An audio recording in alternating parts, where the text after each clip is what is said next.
እጅግ በጣም ከሚመር እውነታ አንዱ ያላወቅነው አስመሳይነት ናቹራሊ ያላወቅነው አስመሳይነት አለብን።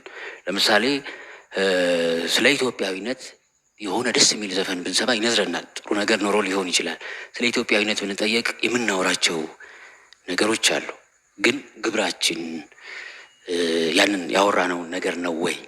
ግብርና ወሬ የምናወራውና የሆነው በመሆንና በመናገር መካከል በሌላ ቋንቋ በዘመናዊ ማስታወቂያ እና በዘመናዊ ምርት መሀል ያለው አታችመንት ሪሌሽንሺፕ እንደማለት ነው።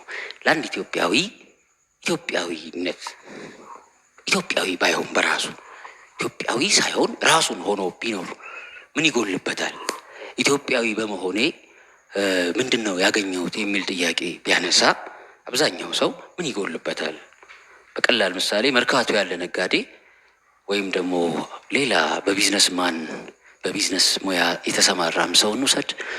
ግለሰብ ብቻ ሆኖ ስራውን እየሰራ የራሱን ኑሮ እየኖረ እያተረፈ ይኖራል። ይሄን ሰውዬ ኢትዮጵያዊነቱ አንደኛ እንዴት ነው የሚያስበው? ሪያሊስትም ጥያቄ ስለሆነ ማለት ነው። ፎርጅድ ሊሰራ ይችላል። የግል ጥቅሙን ብቻ ሊያካብት የሚችልበትን መንገድ ሊኖር ይችላል። ግን የእሱ መታወቂያ የሚጠቅመው የቀበሌ መታወቂያ፣ ይሄ እሱ ኢትዮጵያዊነቱ የሚጠቅመው ለመታወቂያ ብቻ ይሆንና ኢትዮጵያ ኢምፖርት ኤክስፖርትን በሚያደርገው በሚኖረውም በዙሪያው ምናምን የሆነ ስሜት እንዳለው አይደለም የሚያስበው።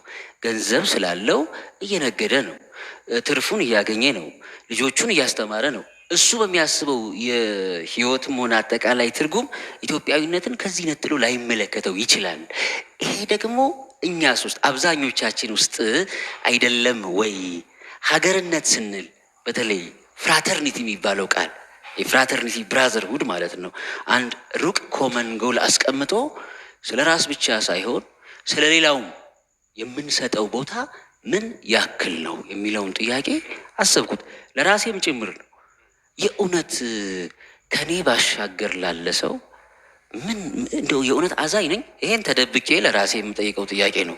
ከሰዎች ጋር ስንሆን ዋይኖት ለምን አንተሳሰብም? ለምን አንረዳዳም?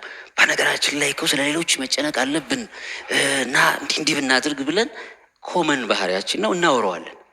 ግን ለራሳችን መዋሸትም ስለማንችል እውነት አሁን እኔ ከእኔ ክብር፣ ከእኔ ፍላጎት፣ ከእኔ ስሜት በላይ ለሌላው አስባለሁ የሚለውን ለግላችሁ ጠይቁት። ለግሌ ጠይቄዋለሁ። ከዚህስ በፊት ምን የኔ የሆነን ነገር ለሌላው አሳልፌ ሰጥቻለሁ? ጀስት ጠይቁት። ጠይቄያለሁ ራሴ ነው። ስለዚህ እንደ ሀገር አንድ ኢትዮጵያዊ ስለ ኢትዮጵያ ባልጨነቅ ስል ለምሳሌ ኬሚስት ከሆንኩኝ ፎርጅድ መስራት እችላለሁ። ፎርጀሪም እየሰራው እያተረፍኩ እንደ ግል ብኖር ግን ሰላም ሆኜ ሰላም ይሰማሃል ወይ ምናምን የሚለውን ቀጣይ ጥያቄ ትተህ ነው ሰልፊሽ ሆኜ ብኖር እንደማለት ነው። ይሄንን ኩዌስችን ነው አብዛኞቻችን ሰልፊሽ የመሆን መንፈስ ከተጣባን፣ እሱንም ስላስተዋልኩ በሆኑ አውዶች ራስ ወዳድ ሆኖ መኖር ኮመን እየሆነ ስለመጣ የእውነት ኢትዮጵያዊነት ባያንገበግበው ኢትዮጵያዊ ባይሆን ምንድን ነው ውድለቱ? ኢትዮጵያዊ ነኝ ስልና እኔን ነኝ ስል ምንድን ነው የተለየው እሴት? ፍራተርኒቲ የሚባለው ሀሳብ ጠንካራ ሀሳብ ነው።